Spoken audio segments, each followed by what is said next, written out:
All right, so now we're going to look at going into guillotines from open guard. All right, and you're going to see a lot more movement here because of the fact that my partner can move around, obviously, because he's not in closed guard. And we're going to see these guillotines coming from scenarios where I'm in a seated guard and my partner's down on the knees. Now, usually this is going to come from some kind of snap, like so, some kind of off balance, where I get my partner, maybe I threaten a Sumi Gaeshi. If I fail the Sumi Gaeshi, and then we go in and we lock up and we go into some kind of, guillotine Sumi Gaeshi combo here, depending on if whether or not contingent upon connecting our hips to our partner's hips. Like I want to pull my partner in and lock some kind of scenario where I get control over my partner's hips. If I can't do that, when I feel like my partner's running around from side to side, whatever the case is, then it's Sumi Gaeshi action. It's time to roll my partner through. If she does pass my legs, there's a lot of different variables from here because of the fact that my opponent now is very mobile because I don't have control of the hips initially. All right. In closed guard, I initially have the hip-to-hip connection, and then I lock the guillotine. When I'm in open guard, I have to lock the guillotine first and then establish a hip-to-hip connection. So it's a different, it's different dynamic here when you're playing from an open guard. All right, so when we're playing with someone where I'm in seated guard and my partner's on her knees, and we're looking to lock ourselves into guillotine, when we initially catch our partner's head in the guillotine or in the chin strap, the front headlock, whatever the case is, what I want to make sure of is that my shoulders are concave and in front of my hips, okay? The concave, obviously, shoulders are going to allow us to punch our hands through into various positions, but the shoulders in front of the hips are going to allow us to stay in a seated position long enough for us to actually set the hands on the guillotine without our partner just jumping to side control. If I try to lock a guillotine, if I pull myself into this position and my shoulders go behind my hips, my partner now can just drive forward and press me down, and now it's hard for me to set the hand. She's passing my guard, and it gives me all kinds of trouble from here, okay? And it just falls apart. So what I want to make sure of is that when I go to initially lock the guillotine, while I'm setting my hands, is that when I lock up, however it may be, I get this initial catch that my shoulders are well in front of my hips. So now from here, if my partner tries to drive forward, it's not going to be nearly as easy. He tries to circle past my legs, it also won't be nearly as easy, and I can fall much easier. You're going to have a much easier time in this position once you initially lock than you are in this position if you initially lock. So just a general rule, when you snatch the guillotine, however it may be, when you hit the setup, you want to get those shoulders concave, and you want to keep your shoulders well in front of your hips so your partner can't just instantly jump past your legs. All right, so now we're going to look at catching our partner's head. We call this footballing because we just catch our partner's head like a football, like so. Like when you see the guys, like running backs, for example, they make pass-offs from the quarterback. They just go in and they catch the football like so. That's why we call it footballing. So right from here, we're going to be playing our normal hand fighting game. We're going to be feinting, going in, trying to move our partner around. And then now right from here, we're just going to tuck one leg to the inside, okay?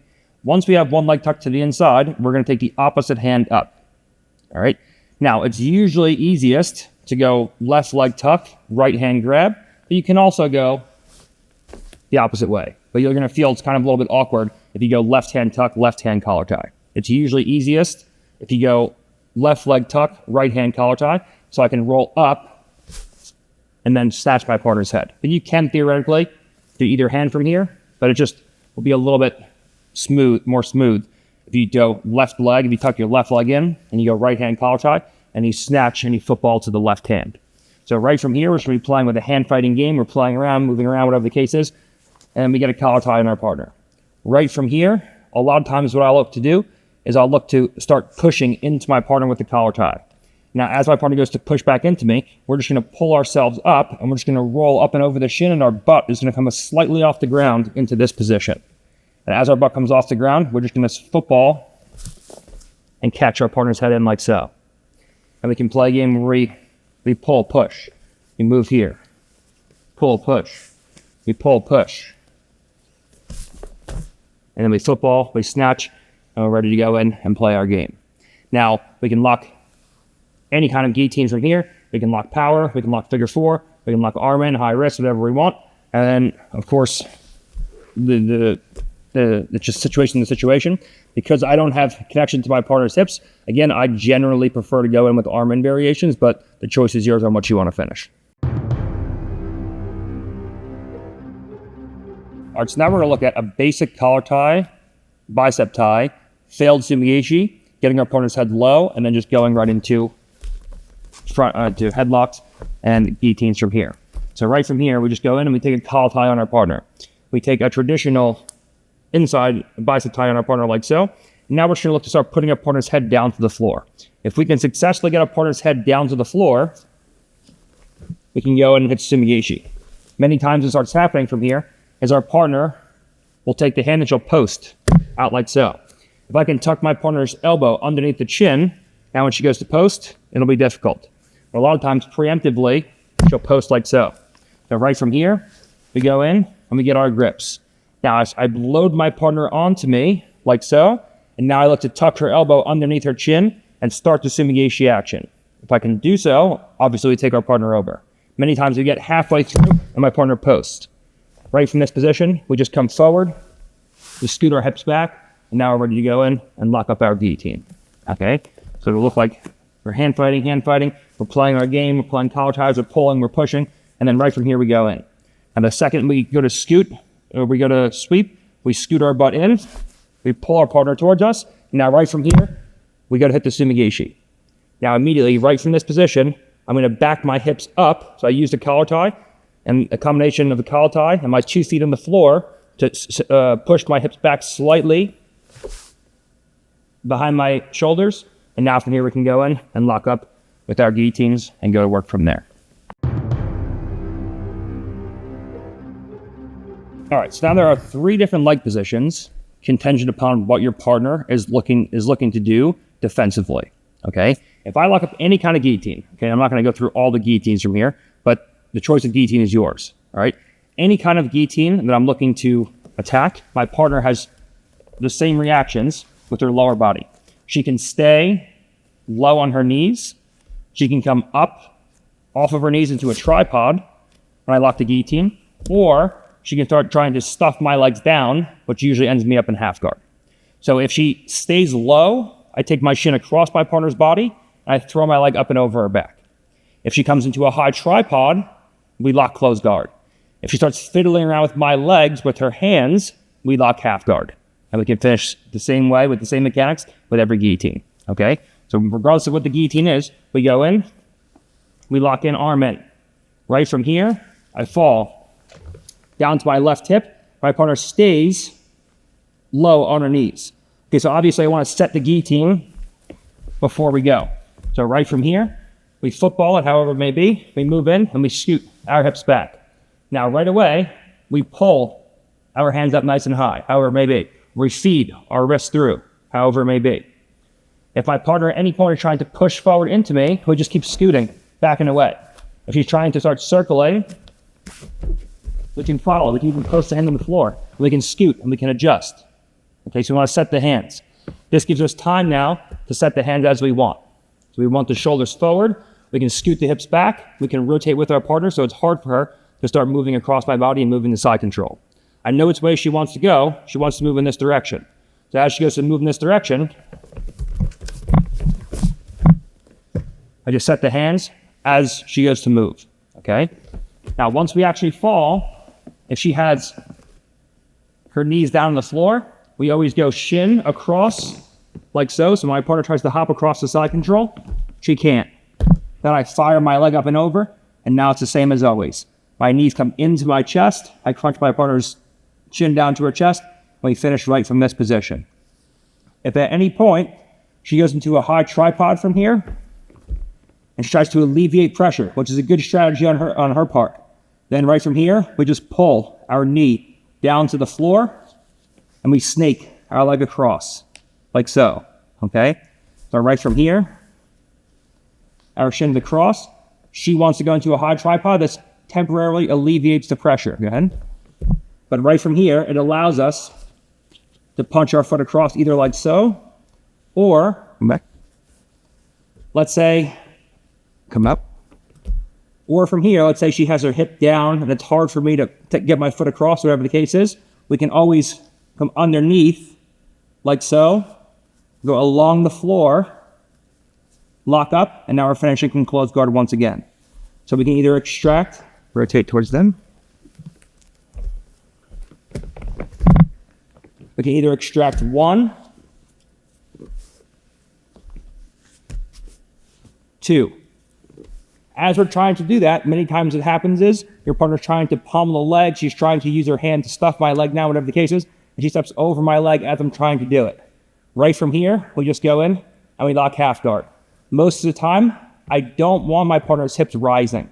So if I just lock half guard from here, what I want to do is go foot over foot and put my feet down on the ground. So when she goes to bring her hips up high, it's much harder to do so. She can't raise her hips all the way. If I just lock half guard, she can come up and she can high tripod, and now her knee can come free. This is not what I want, because she can post to my knees from here. So I want to point my 2 knees high at the ceiling. I want to put my feet on the floor, and then I want to slightly pull my knees into my chest. So now when she goes to high tripod and push on my knee, she can't push my knee down. If I just lock my legs arbitrarily here, she can bring the knee up, and now from here, if she goes into mount, she mounts me. This is a big issue for me. Okay? So if I lock half guard, I do it in a very specific way. I go into this position, we put our feet on the floor. Now right from here, 2 knees pinch around my partner's legs, I point my knees towards the ceiling. And now I pull my knees into my chest. Now when she goes to free that knee, she says there's no way she can do it. And now we can get finishes from here. Not nearly as strong, but you can get finishes from here.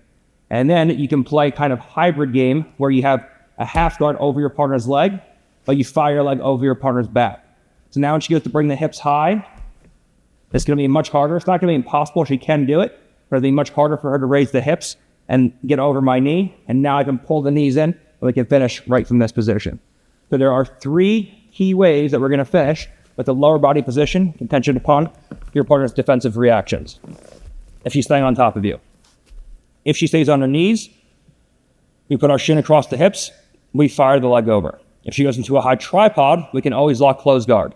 And if at any point she's trying to step over our legs, pummel her legs, push my knee down and pass my guard, which is what she should be trying to do, then we lock into a half guard, and then from there, we can either lock half guard or throw the leg up and over our partner's back.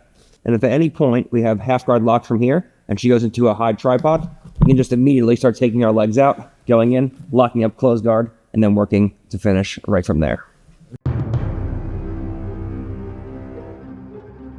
All right, so now let's look at an opponent who goes into a defensive roll to bottom position instead of staying on top. Now we looked at closed guard when we have our legs locked around our partner, rolling into top mounted position. But what if we have a half guard? What if we have our leg across our partner's hips? Okay. When we have our leg across our partner's hips and she goes to roll, she's going to end us up in a shin mount. All right. Now, because we have connection at the lower body, this left leg will anchor us in to our partner's hip like so. So when she goes to roll on through, she will carry me into a shin mount. Now, most of the time from here, your partner's worried about getting strangled. She's worried about the guillotine.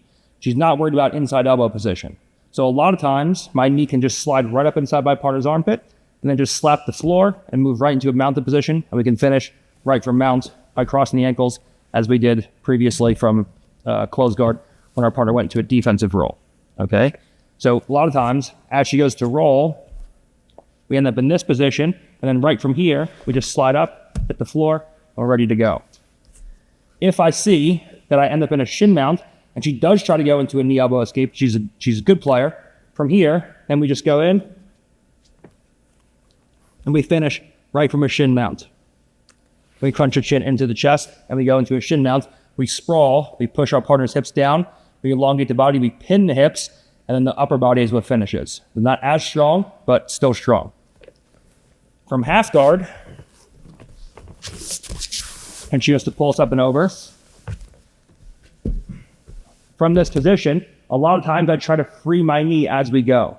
So as she has to pull me over, she's worried about this guillotine, I try to free my knee and move into a 3/4 mount. So then from there, we can go in, we can go into a high tripod, and we can pass while attacking the guillotine right from this position, and we can pommel our butterfly hooks in and go into passes into mounted situations and pass our partner, or let go of the guillotine and use it to pass and play a positional game from there.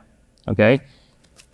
If, worst case scenario, you get caught in half guard and your knee doesn't come free and your partner rolls you up and over, and I feel like I just cannot free the knee, I can still go into a high tripod from here, put a butterfly hook in to start my passing, but if I just cannot free the knee, worst case scenario, we just pommel our hand in here. We post the hand, we build height, and as our partner slips the head out, we transition to an underhook. We end up in top half, getting ready to pass, and go into all of our attacks with our positional play from top half guard. So if she rolls me over from a full closed guard, we end up in a mounted position with our legs locked. If we have our shin across the hip and the leg over, we end up usually in a mounted position, or if she knee elbows escape, we go into a shin mounted finish, and then half guard bottom will end us up in half guard top, where we can either pass into 3/4 mount or play a positional game once we get to top position. All right, so now when we follow a roll, this is a super important skill, and most people, when you start to get to the highest levels, mess this up. They're so overzealous with trying to stay connected and get a connection with a guillotine that when someone goes to roll defensively, they try to follow them into a mounted position. The problem is that when you don't have connection of your hips to your partners in some way, it will always allow your partner to bring either one knee to elbow on one side, or if you don't have an arm in variation, knee to elbow on both sides. So it always ends up happening. If someone's naive and not very high level, you'll end up in a mounted position. So if I go for a guillotine, for example, and I lock up here, and I try to go for a high elbow, let's say, and my partner goes to roll, and she just goes into like some random roll, and she doesn't have her knees and elbows connected, it is theoretically possible where I can come up and I can just follow my partner into a mounted position. Okay, so what's going to happen at the lower levels is you go for some kind of guillotine. The arm in guillotines are the best way to prevent this because your partner then doesn't have the ability to lock or to connect knee and elbow on one side, only on the other side. So at the lower levels, what will happen is, let's say you go for a guillotine, your partner goes to go into a defensive roll, you follow them over, you end up in mounted position. You start getting into higher and higher levels, what's going to happen is your partner goes to try to go into a defensive roll, and as she goes to do that, she just connects knees and elbows. So now you end up in a situation where not only do you not have the ability to guillotine your partner, but if she starts shifting you out to the right side and the guillotine is not that deep, right side, from here, now she starts punching an underhook, she can go ear to back, and now you're potentially in jeopardy of having your back being exposed.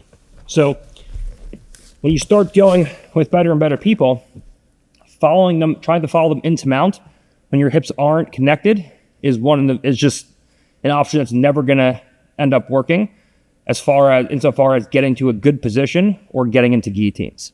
It might end you in top position. It could end you with your back taken, but it might get you to top position, but you're not going to finish the guillotine. Or if I want to attack the guillotine or end up in a good positional play, a much better way to follow is to allow my partner to roll and to roll with her and force a front headlock. Okay, what do we mean by this? The second my partner goes into a defensive roll, instead of trying to follow her into this position, what I do is I roll with her. So as she goes to rolls, I move into this position. And now right from here, as she goes to continue the roll, I just back roll up and over my shoulder, and now we're in front headlock and we're ready to go. Most of the time, the second we end up in front headlock, I can always punch in a guillotine on one side or the other in various ways because of the fact that we use movement to lock the guillotine. All right, one of the big things that we're looking at today is using movement, diversions, distractions, deception to lock up a guillotine when my partner's thinking about something else, okay? So right from here, as we go into guillotine, she goes to hit a defensive roll. I don't make the mistake of following to mount because she can connect knees and elbows. As she goes to come up, we come up with her. And now immediately, we can shoot our guillotine in. We can pass off, we can throw by, we can shoot our guillotine in. We can go in right from here. So we can pull ourselves into a guillotine and shoot our guillotine in. And so don't make the mistake of doing things that will work at low levels and then trying to getting good at them. And then at higher levels, you try to follow someone into a top position, into mounted position, and you run into knee and elbow connection. Follow the person all the way through. So the second I go for guillotine, regardless of the guillotine, whether it's an arm in variation, whether it's an arm out variation, as my partner goes to roll, we go in, and now we can punch ourselves into various forms of guillotine. You're always going to have much more control if you're using an arm out guillotine initially, switching to control of an arm, putting an arm in variation, even if it's just grabbing over the tricep. So as I go in, I start maybe high elbow. Maybe she goes to hit a roll from here. We control our partner's arm, and now right from here, we're ready to go in, punch in, and sit to all of our guillotines, go in, and start finishing our partner from these positions, okay? So don't make the mistake of trying to follow your partner over when you don't have connection of the hips. When you have connection of your partner's hips, it's much harder for it to create that knee-elbow connection. But when there's separation in the hips, it's a lot harder for me to follow my partner to top position without her just bringing legs inside and putting you back in butterfly guard and immediately off balancing you. All right, so now we're gonna look at the scenario. There we go, right? Sorry. Where we try to go for these guillotines, whatever the case is, and my partner doesn't start stacking me, doesn't roll through, but I feel like the guillotine is just not there, and I feel like I'm not able to set the hands properly. I'm not going to be able to actually get a good bite on the guillotine, and maybe I'm even losing my partner's head. So right from here, we attempt to go for that same Sumi Gaeshi action that we looked to go into previously. Now, right from this position, if I have my partner's arm trapped, it's much easier to load my partner's weight up and on to me because I have control over the head and the arm, and that makes the Sumi Gaeshi easier, okay? And it gives me better control overall. Many times, if I have any kind of arm out version from here, when I try to hit the Sumi Gaeshi from this position, number one, either one, I go and the head just pops out, my partner pops the head out and bases, like so, or two, my partner will take this hand and she'll bring it all the way over and base on the floor and try to use it for base up in this position and go into a high tripod and make things hard for me. Whether she bases out on the floor like so, or whether I go for the guillotine and the head just starts to pop out, we're just going to immediately start taking our hand up into position to go into shoulder crunch Sumi Gaeshi.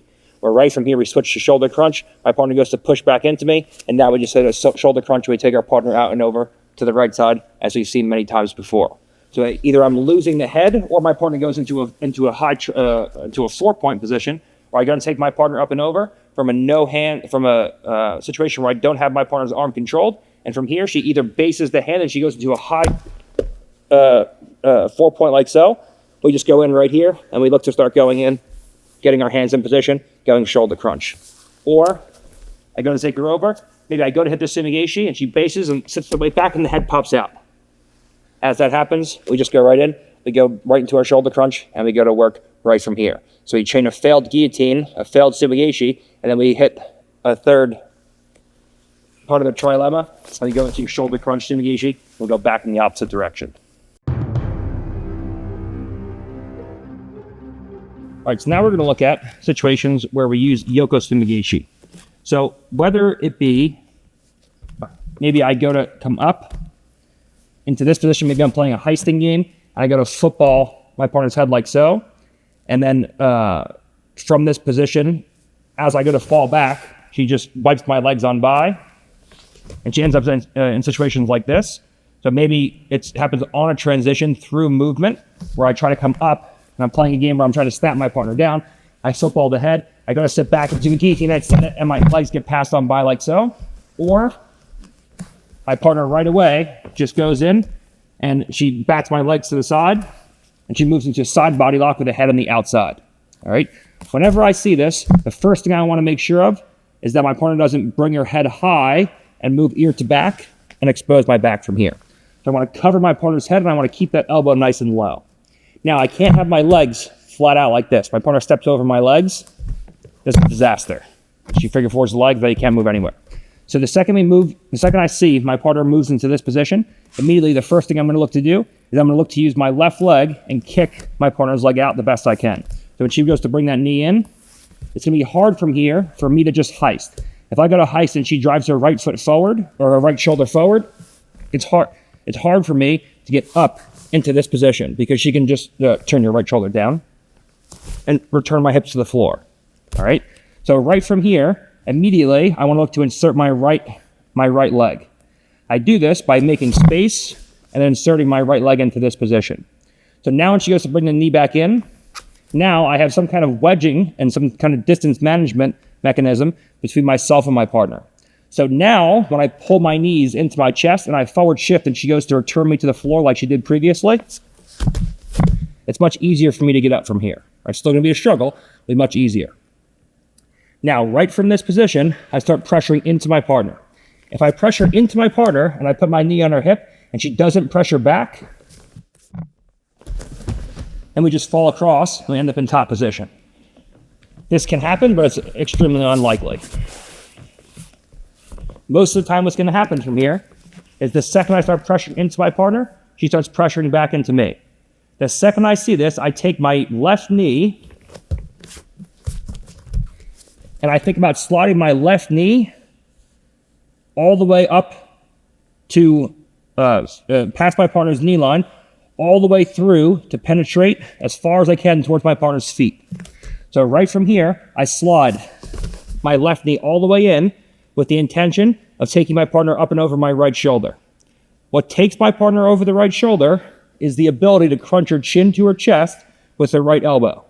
So right from here, we take everything up and over into this position.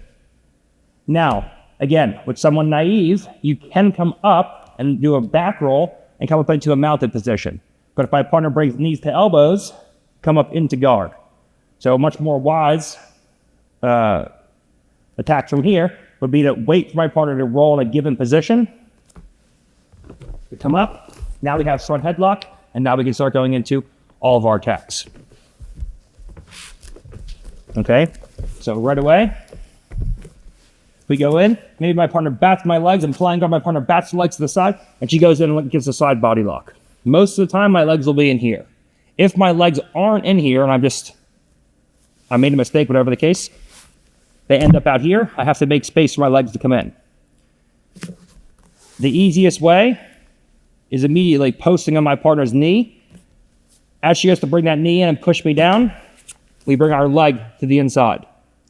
Now, right from here, she goes to drive in. She shifts me down to the floor. I forward shift, and I get up and I heist. Conversely, what you can also do, you cannot just heist from here, but what you can do is you can start with the bridge. So I bridge into my partner. When she goes to bring her shoulder forward, I can get up, and then I can insert my leg. All right, so we have a couple different ways of getting up. Both are good. I'm not going to say which one's better. You can post in the leg. That one's great. Now I can forward shift and get up. Or I can give a big bridge as she goes to return me to the floor. We get up, and our leg goes in. Now, right from here, we start pressuring into our partners. She doesn't do anything. She falls to bottom position. As she goes to pressure back into me, there's two things I'm looking for. The deepest possible penetration with my left knee between my partner's knees and crunching in my partner's chin to the chest through my right elbow. So now as she goes to drive back into me, we end up in this position here. Now, right from here, if we're going to back roll, we could potentially go to mount, but running into issues with knee and elbow connection. So a lot of times, if we're going to back roll, right from here, if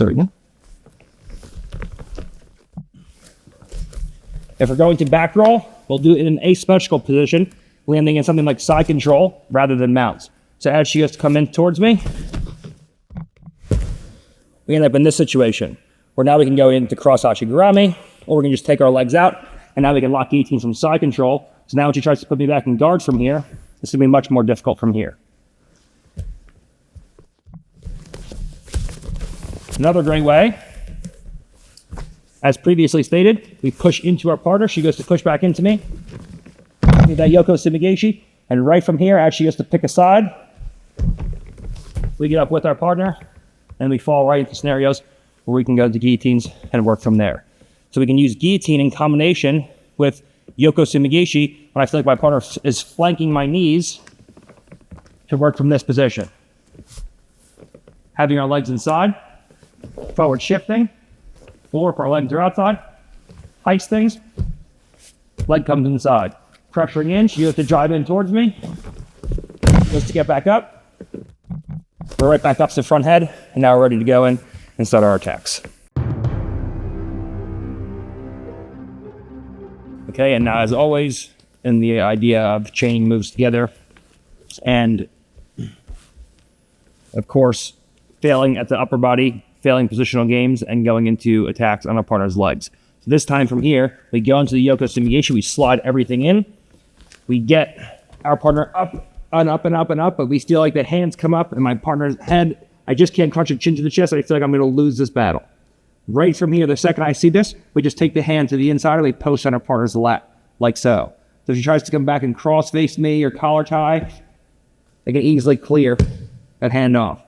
And now we just grab a hold of our partner's legs, we invert into a situation where we can trap our partner's primary legs, we can scoop our partner's secondary leg, we can sit our partner down, and we can go from an attempted guillotine into an attempted Yoko Gaeshi into attacks on our partner's legs.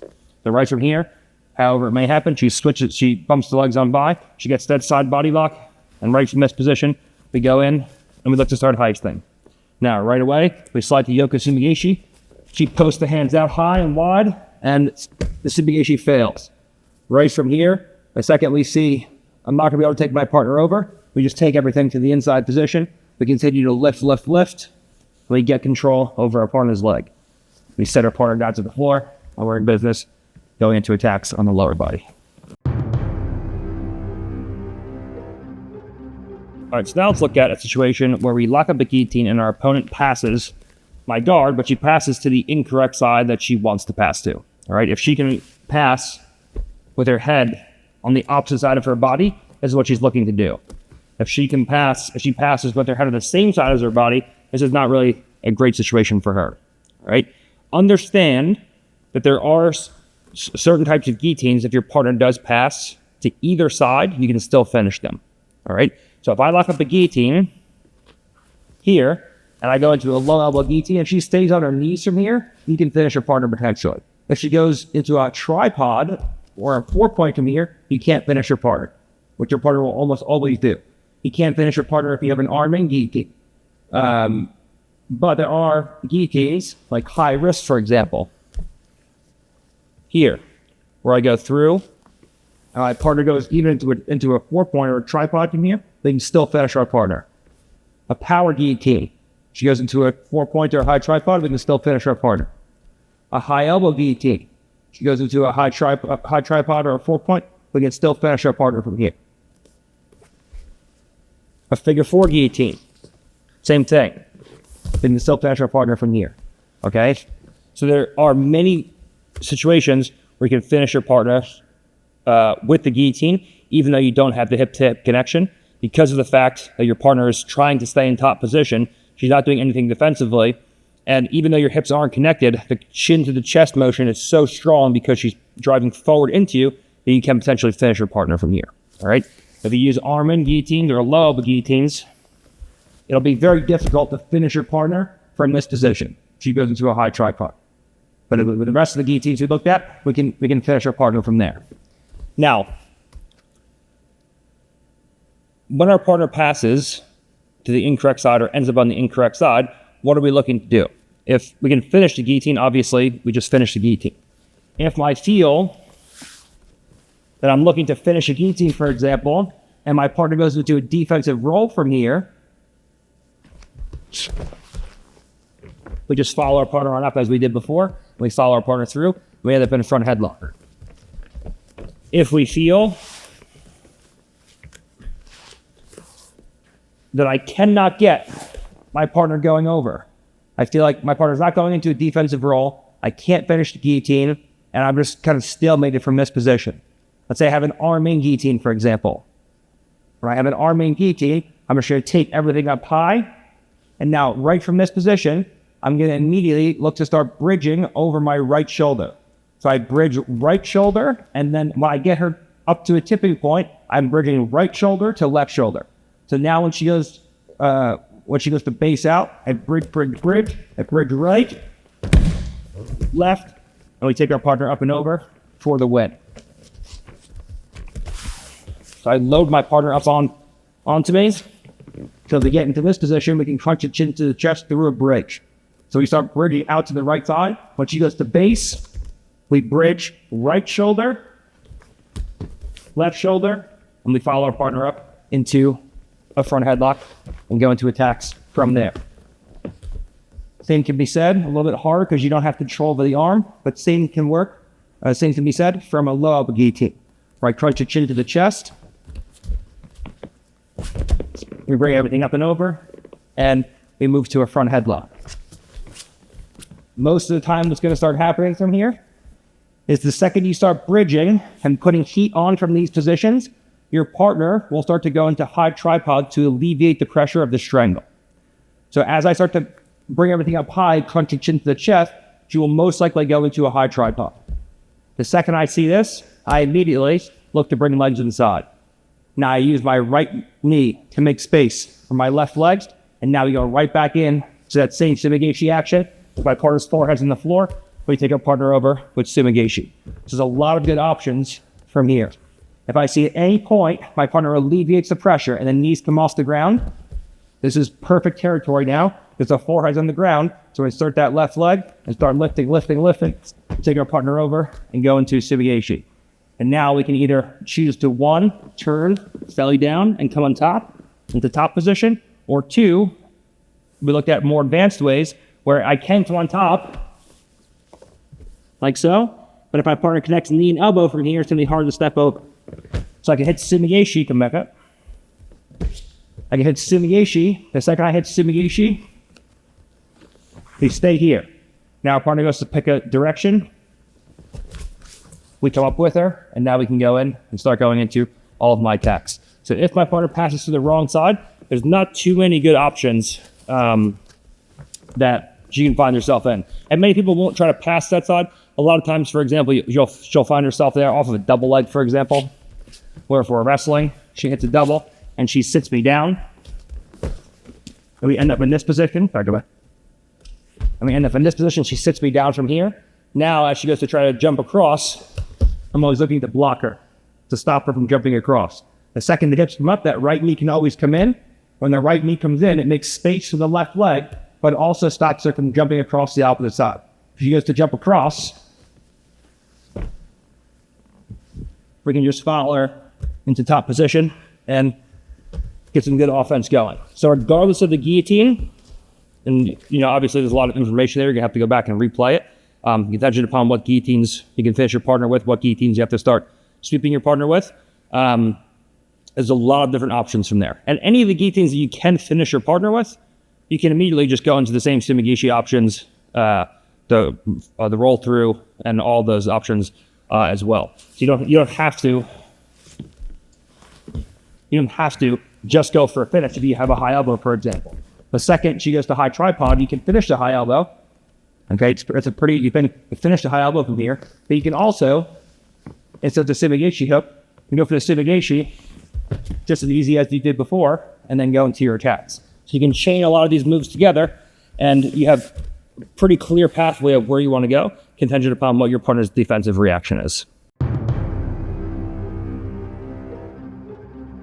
right, so now let's look at a situation where my partner goes to jump to the right side. So she moves to the correct side, where we lock up the guillotine, whatever the case is, and my partner immediately looks to bat my legs on by, and she goes to move out to this position. The number one thing that my partner will screw me up with is if she converts to a crossface. If this hand comes up and over my head, and now her head is higher than mine, and she has a crossface and she controls me, she can pop the head out, she can control me in side control, she can go for Von Flue strangles, there's all kinds of things she can do from there. The major thing, the most important thing I'm concerned with when my partner jumps across to the correct side that she's looking to pass to, which will screw me up, is to control my partner's wrist. All right? So as she goes to jump across, whatever guillotine I have, arm in, high elbow, whatever the case is, if you're not looking to finish, you're looking to get to your partner's wrist. Now there are, again, guillotines where if your partner passes across to the opposite side, you can finish your partner from here. So for example, if I have a figure 4 guillotine and she hops across and she goes to pressure me down, even when she goes cross face, she'll get finished from here. If I have a power guillotine and she goes to jump across, you can still finish from here. If you have high elbow, same thing. She goes to jump across, she can get finished from here. If you have a strong high wrist and she goes to jump across, she can get finished from here, okay? So any guillotine where you can physically see your fingertips emerge beyond her shoulder, you can finish your partner in if she jumps across the correct side, even though she's past your guard. Okay, so keep this in mind. With the low elbow guillotines or arm-in guillotines, this will backfire and you'll lose the battle.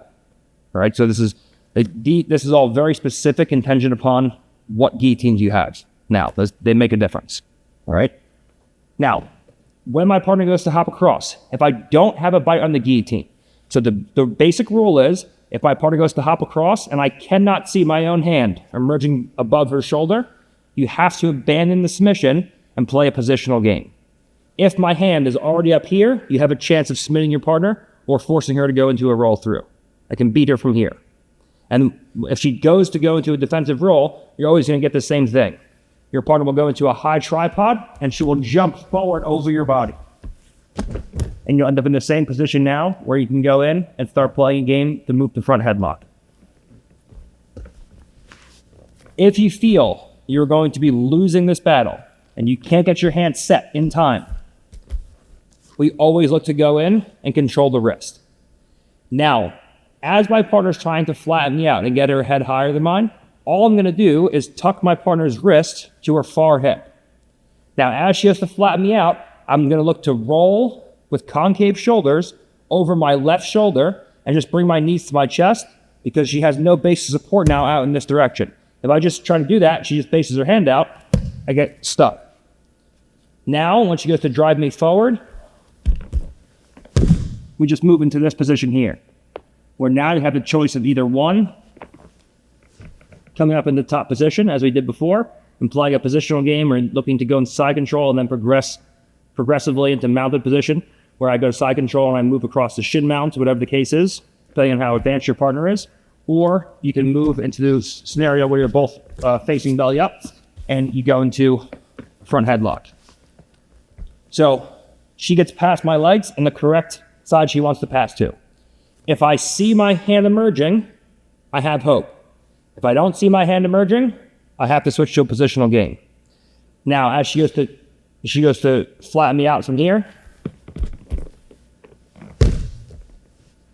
we get up to top position, and now we can play our game however we want from here. If you feel like you try to take your partner out in the way, and your partner just has such good timings and is so good from these positions, and you feel like you just absolutely cannot, you gotta do it, and you feel like your partner just sprawl all the way back, just sprawl. From here, no, go back. Just physically bring your hips down to the floor and back away, yeah. And your partner sprawls and you feel like you just don't have the angle, control the wrist, and now immediately put 2 feet in by your butt, and heist up the front headlock, and now you're in front headlock once again. So it's a simple protocols that we have for each of these positions. If you see your wrist emerging, you can win. If you don't see your wrist emerging, she can win. If she pressures forward into you, good, we take her over.